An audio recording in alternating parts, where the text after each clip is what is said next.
बिस्मिल्लाहिर्रहमानिर्रहीम। This is Murtaza काइद।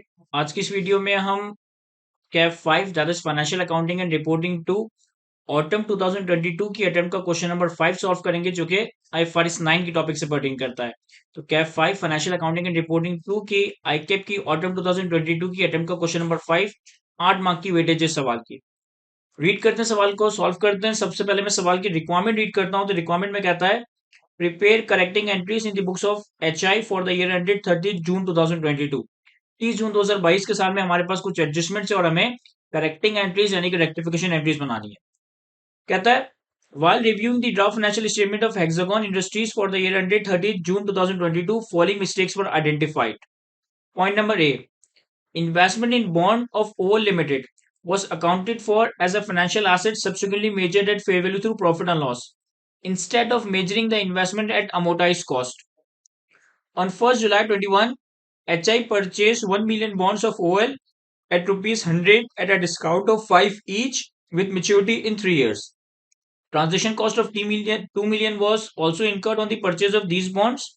The coupon interest rate is 12% per annum payable annually on 30th June, while the approximate effective interest rate was 13.28%.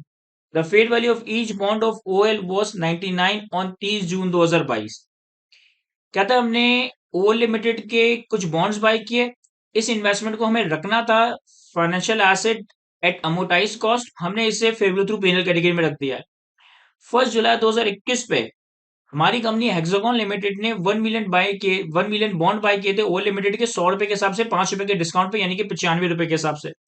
3 साल की इनकी maturity है, 2 साल की transaction 3 साल की इनकी मेच्योरिटी है, 2 मिलियन की ट्रांजेक्शन कॉस्ट है, 12% का कूपन रेट है और 13.28% का इफेक्टिव इंटरेस्ट रेट है, और साल के आखिर में इसकी फेयर वैल्यू 99 ईच बॉन्ड है। पॉइंट नंबर बी में कहता है HIS accounted for investment in shares of Kite Limited as financial assets subsequently measured at fair value through other comprehensive income, instead of applying its policy of equity accounting method for investment in associate. On 1st September 21, HI purchased 5 lakh shares par value stand each of KL representing 20% shareholding at rupees 60 per share. On 30th April, KL paid interim cash dividend of 3 per share. KL reported net profit of 15 million for the year ended 30 June 2022 and fair value of the share was 67 on 30 June 2022। Adjustment number B में कहता है कि हमने 1 सितंबर 21 पे 5 lakh shares bye किए, 10 रुपए की par value है केएल के, काइट लिमिटेड के, जो कि 20% शेयर होल्डिंग है और 60 रुपए पर शेयर के हिसाब से हमने बाय किया है। 30 अप्रैल 2022 पे काइट लिमिटेड ने इंटरम कैश डिविडेंड दिया 3 रुपीज पर शेयर का। काइट लिमिटेड का पूरे साल का प्रॉफिट है 15 मिलियन और साल के आखिर में शेयर्स की फेयर वैल्यू है 67। कह रहा है हमने इस इन्वेस्टमेंट को fair value through OCI category में रख दिया है, जबकि 20% शेयर होल्डिंग होने की वजह से हमारा सिग्निफिकेंट इन्फ्लुएंस है, और सिग्निफिकेंट इन्फ्लुएंस का मतलब है कि ये हमारी इन्वेस्टमेंट इन एसोसिएट है, इस पे हमें equity accounting as per IAS 28 apply करनी थी। तो सिंपल सी एडजस्टमेंट से दो तरह की इन्वेस्टमेंट्स की हुई है, एक डेट इन्वेस्टमेंट, एक इक्विटी इन्वेस्टमेंट। एक तरह से रिकॉर्ड करने का इनका इरादा था, एक तरह से इन्होंने रिकॉर्ड कर दिया है। तो पहले हम ये देखेंगे कि इन्होंने क्या रिकॉर्ड कर दिया है, फिर हम ये देखेंगे कि क्या रिकॉर्ड होना चाहिए था, और फिर हम अकॉर्डिंगली देख लेंगे कि क्या हमारी रेक्टिफिकेशन एंट्रीज होंगी। तो हमारे पास ऑटम 2022 की अटेम्प्ट का question number 5 hexagon limited.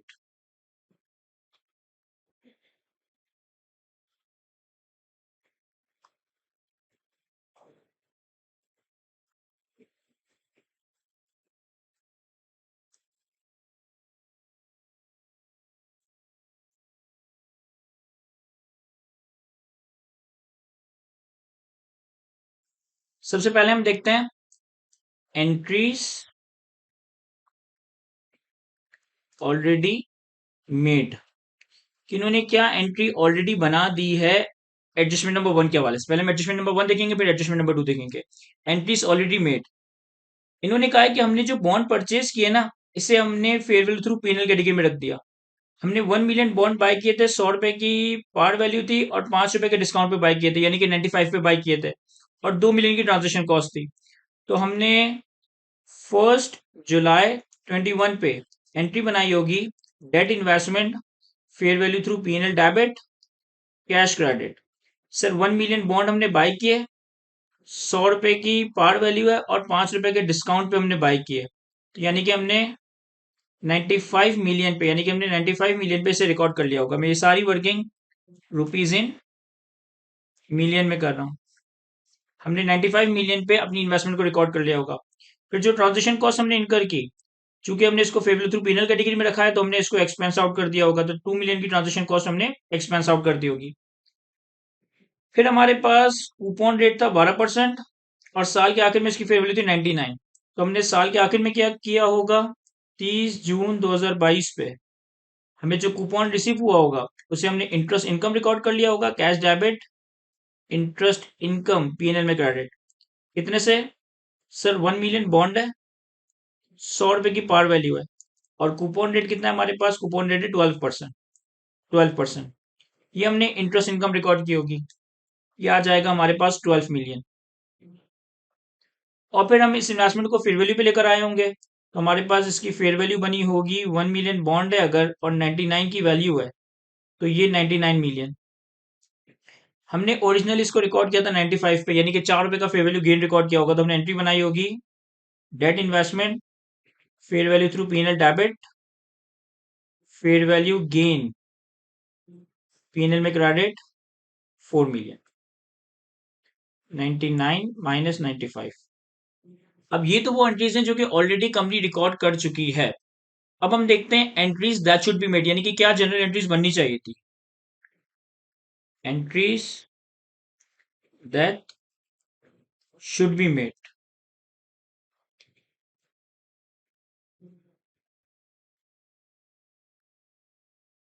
Sir entries ये बननी चाहिए थी कि जब हमने इस इन्वेस्टमेंट को अमोटाइज कॉस्ट में क्लासिफाई करना है, तो 1 जुलाई 2021 पे हमें एंट्री बनानी चाहिए थी debt investment amortised cost debit cash credit. कितने से? सर 1 मिलियन डिबेंचर आपने बाय किए 95 यानी कि 5 रुपए के डिस्काउंट पे, और 2 रुपए की ट्रांजेक्शन कॉस्ट या 2 मिलियन की ट्रांजेक्शन कॉस्ट आपने इनकर की है, तो ये भी कैपिटलाइज हो जानी चाहिए थी। तो हमें इसको ओरिजिनली रिकॉर्ड करना चाहिए था 97 पे, यानी कि ट्रांजेक्शन कॉस्ट को एक्सपेंस आउट नहीं करना चाहिए था।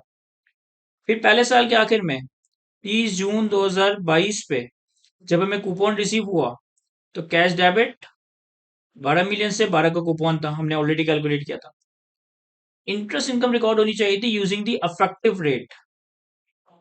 इंटरेस्ट इनकम रिकॉर्ड होनी चाहिए थी using the affective interest rate. किस अमाउंट पे? सर साल के शुरू में हमने इसको 97 पे रिकॉर्ड किया और अफेक्टिव इंटरेस्ट रेट इसमें दिया हुआ है 13.28%। तो 97 इंटू 13.28%, तो 97 इंटू 13.28%,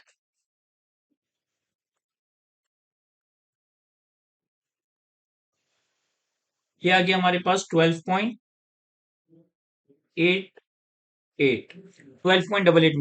इतने से इंटरेस्ट इनकम रिकॉर्ड होनी चाहिए थी। और बाकी जो डिफरेंशियल था उससे हमारी इन्वेस्टमेंट में अमाउंट कैपिटलाइज हो जाएगा, यानी कि debt investment amortised cost debit 0.88।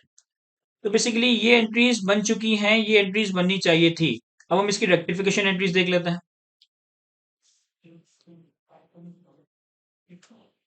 या करेक्शन एंट्रीज देख लेते हैं।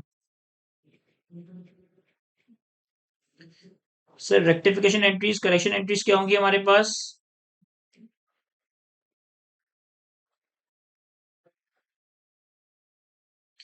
सबसे पहले आपने इस इन्वेस्टमेंट को 95 से रिकॉर्ड किया पीएनएल में, ट्रांजेक्शन कॉस्ट एक्सपेंस आउट कर दी, जबकि 97 रिकॉर्ड होना चाहिए था अमोटाइज कॉस्ट में।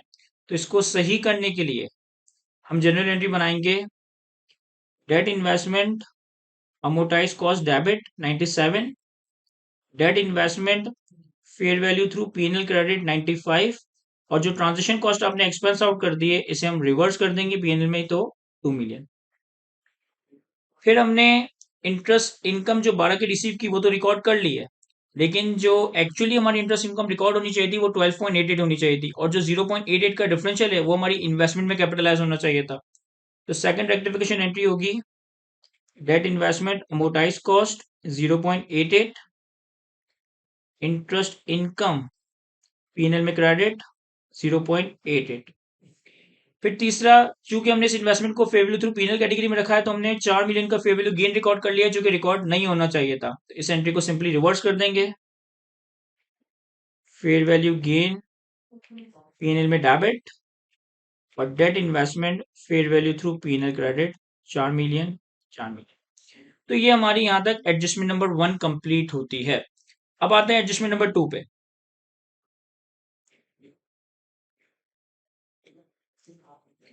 एडजस्टमेंट नंबर 2 में भी हम पहले ये देखेंगे, एंट्रीज ऑलरेडी मेड। कंपनी क्या एंट्रीज ऑलरेडी बना चुकी है। इन्होंने हमसे कहा एडजस्टमेंट नंबर बी में कि हमने कुछ शेयर्स खरीदे काइट लिमिटेड के, इसको फेवरेबल थ्रू ओसीआई में रिकॉर्ड कर दिया, जबकि इस पे इक्विटी अकाउंटिंग अप्लाई होनी चाहिए थी एज पर IAS 28। तो हमने 5 लाख शेयर्स खरीदे थे 60 रुपए के हिसाब से, 3 रुपए का डिविडेंड मिला था, और साल के आखिर में इसकी फेवरेबल 67 थी। तो हमने क्या एंट्रीज बना ली है सर? हमने एंट्रीज ये बनाई होगी कि जब हमने इसको परचेज किया 1 सितंबर 21 पे, तो हमने 1 सितंबर 21 पे equity investments fair value through OCI debit cash credit किया होगा। कितने से? 5 लाख शेयर है तो 0.5 million multiply by 60। Transaction cost तो नहीं थी सर, कोई ट्रांजेक्शन कॉस्ट नहीं। हमने 5 लाख शेयर खरीदे 60 रुपए के हिसाब से, तो हमने 0.5 मिलियन इंटू 60 यानी कि 30 मिलियन पे अपनी इन्वेस्टमेंट को रिकॉर्ड कर लिया होगा। फिर हमें डिविडेंड रिसीव हुआ सर। डिविडेंड किस दिन रिसीव हुआ? डिविडेंड रिसीव हुआ 30 अप्रैल पे। कितना? 3 रुपीज पर शेयर। तो हमने 30 अप्रैल 22 पे कैश डेबिट और डिविडेंड इनकम रिकॉर्ड कर ली होगी। कितनी? 0.5 मिलियन शेयर है और हर शेयर पे 3 रुपए का डिविडेंड मिला, तो हमने 1.5 से डिविडेंड इनकम रिकॉर्ड कर ली होगी। और फिर साल के आखिर में हम इन शेयर्स को फेयर वैल्यू पे लेकर आ गए होंगे, तो साल के आखिर में फेयर वैल्यू कितनी है? 67। तो हमने एंट्री बनाई होगी 30 जून 22 पे। अच्छा, ये 30 सितंबर 22 नहीं, 30 सितंबर 21 है।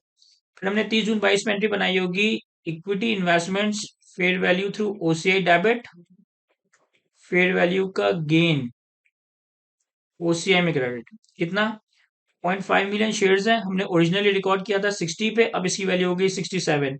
तो हर शेयर पे हमने 7 रुपए का गेन रिकॉर्ड किया होगा। तो 67 माइनस 60 इंटू 0.5, हमने 3.5 मिलियन का फेयर वैल्यू का गेन रिकॉर्ड कर लिया होगा। अब ये वो एंट्रीज है जो हमने ऑलरेडी बना दी है इस इन्वेस्टमेंट को फेयर वैल्यू थ्रू OCI में रिकॉर्ड करते हुए।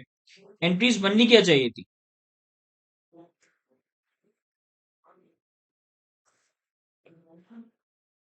Entries that should be recorded.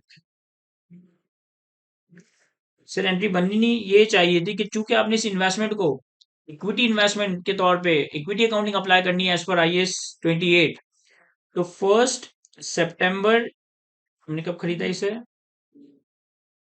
अच्छा, एक मैंने डेट यहाँ गड़बड़ कर दी, ये 30 सितंबर भी नहीं है, ये 30 अप्रैल 22 ही है डिविडेंड की डेट।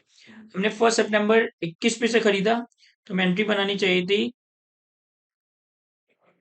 इन्वेस्टमेंट इन एसोसिएट डेबिट 30 मिलियन से, कैश क्रेडिट 30 मिलियन से, क्योंकि हमने 0.5 मिलियन शेयर्स 5 लाख शेयर्स खरीदे 60 के हिसाब से, तो ये 30 मिलियन रुपए बना। तो हमें इन्वेस्टमेंट इन एसोसिएट डेबिट और कैश क्रेडिट करना चाहिए। फिर हमें जो डिविडेंड रिसीव हुआ, हमें डिविडेंड रिसीव हुआ 30 अप्रैल 22 पे। इक्विटी अकाउंटिंग में जो आपको इन्वेस्टमेंट इन एसोसिएट से डिविडेंड रिसीव होता है, उससे आप अपनी इन्वेस्टमेंट को रिड्यूस कर देते हो। यानी कि आपको कैश डेबिट करना चाहिए था 1.5 से, डिविडेंड था 1.5, और इन्वेस्टमेंट इन एसोसिएट क्रेडिट करना चाहिए था 1.5 से। फिर साल के आखिर में जो भी हमारा इस एसोसिएट के प्रॉफिट में शेयर था उसे रिकॉर्ड करना चाहिए था। यानी कि 30 जून 22 पे हमें एंट्री बनानी चाहिए थी investment in associate debit share of profit P&L में क्रेडिट। कितना? सर इस एसोसिएट को हमने एक्वायर किया है 1 सितंबर पे, और हमारा ईयर एंड है 30 जून। इस एसोसिएट का पूरे साल का प्रॉफिट है 15 मिलियन का। तो सितंबर अक्टूबर नवंबर दिसंबर जनवरी फरवरी मार्च अप्रैल मई जून, इस 15 मिलियन में से 10 इस 15 मिलियन के प्रॉफिट में से जो 10 महीनों का प्रॉफिट है, उसमें जो हमारे 20% शेयर है, ये हमें रिकॉर्ड करना चाहिए था। 15 मिलियन का प्रॉफिट 10 महीने का प्रोपोर्शनेट, क्योंकि इस इन्वेस्टमेंट को एक्वायर किए हुए 10 महीने हुए, और हमारा शेयर 20%। इतनी अमाउंट से हमें इन्वेस्टमेंट को डेबिट और इनकम या शेयर ऑफ प्रॉफिट रिकॉर्ड करना चाहिए था। 15 इंटू 10/12 इंटू 20%। ये आ गया हमारे पास 2.5। तो ये एंट्रीज बननी चाहिए थी, ये एंट्रीज बन गई हैं। रेक्टिफिकेशन एंट्रीज देखते हैं।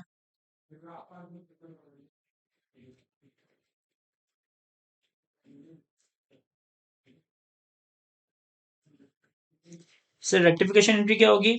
सबसे पहले हमने 30 मिलियन से इन्वेस्टमेंट इन एसोसिएट डेबिट करना था, हमने fair value through OCI debit कर दिया है। तो रेक्टिफाई करने के लिए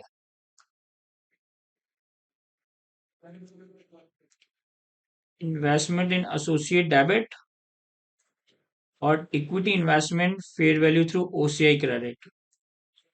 फिर हमें जो 1.5 का डिविडेंड मिला, हमने डिविडेंड इनकम रिकॉर्ड कर ली है, जबकि हमें इन्वेस्टमेंट इन एसोसिएट को रिड्यूस करना था। तो हम डिविडेंड इनकम को रिवर्स करेंगे,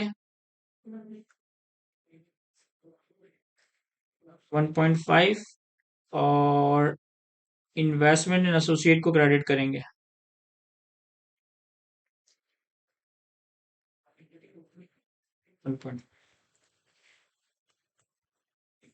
फिर हमने फेयर वैल्यू का गेन ओसीआई में रिकॉर्ड कर लिया 3.5, जो कि रिकॉर्ड ही नहीं होना चाहिए था। तो इस एंट्री को तो एज इट इज रिवर्स कर देते हैं। फेयर वैल्यू गेन ओसीआई में डेबिट 3.5, मैं इस एंट्री को रिवर्स कर रहा हूँ, ये जो एंट्री हमने यहाँ बनाई है। और equity investment fair value through OCI credit 3.5। फिर हमने शेयर ऑफ प्रॉफिट रिकॉर्ड ही नहीं किया, जो कि रिकॉर्ड करना चाहिए था। तो एंट्री बना देंगे investment in associate debit share of profit from associate PNL में क्रेडिट। और ये था हमारे पास 2.5। तो यहाँ तक हमारे पास एडजस्टमेंट नंबर 2 की भी रेक्टिफिकेशन एंट्रीज कंप्लीट होती है। तो ये सवाल हमारा यहाँ तक कंप्लीट होता है। आई होप कि मैं आपको अच्छे से एक्सप्लेन कर सका हूँ। आज के इस लेक्चर को यहीं तक रखते हैं। थैंक यू, अल्लाह हाफिज़।